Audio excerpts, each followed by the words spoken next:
ஓம் நமச்சிவாய என்ற மந்திரத்தை கேட்கும் அந்த நொடியே உங்கள் மனதிற்குள் ஒரு சக்தி பிறக்கிறதென்றால் அது அந்த மகாதேவனின் அழைப்பு. வீடியோவை தொடங்கும் முன் ஒரு நிமிடம் இப்போதே லைக் செய்யுங்கள். இந்த சக்தி மற்றவர்களையும் சென்றடைய ஷேர் செய்யுங்கள்.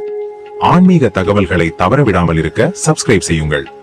சிவன் மீது பக்தி கொண்டவர்கள் கமெண்டில் இப்போதே எழுதுங்கள், ஓம் நமச்சிவாய. சிவபெருமானின் 19 அவதாரங்கள். தர்மம் அழியும் போதெல்லாம் உலகை காக்க சிவபெருமான் எடுத்த 19 அவதாரங்கள் எவை என்று உங்களுக்கு தெரியுமா? வீரபத்திரர், அகந்தையை அழித்த மாவீரன். பிப்பலாதர், சனிதோஷத்திலிருந்து விடுபட அருளும் அவதாரம். நந்தி, தூய பக்தியின் வடிவம்.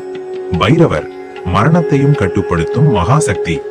அஸ்வத்தாமன், கர்ம பலனை உணர்த்தும் அவதாரம். சரபர், உக்கிரத்தை தனித்த அவதாரம். ஹனுமான், பக்தியே சக்தி என்பதை நிரூபித்தவர். துர்வாச முனிவர், தவத்தின் தீவிர வடிவம். கால பைரவர், காலத்தின் அதிபதி. ரிஷபம், தர்மத்தின் வழிகாட்டி. யக்ஷன், தேவர்களின் கர்வத்தை அடக்கிய ரகசிய ரூபம். அவதூதர், ஆசைகளில் இருந்து விடுதலையை போதிப்பவர். பிச்சாடனமூர்த்தி, வினயத்தின் வடிவம்.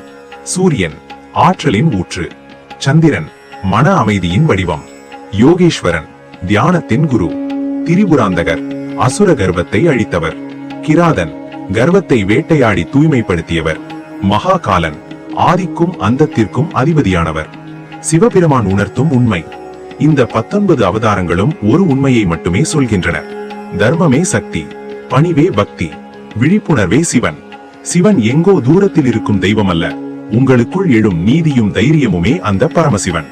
ஹர ஹர மகாதேவா.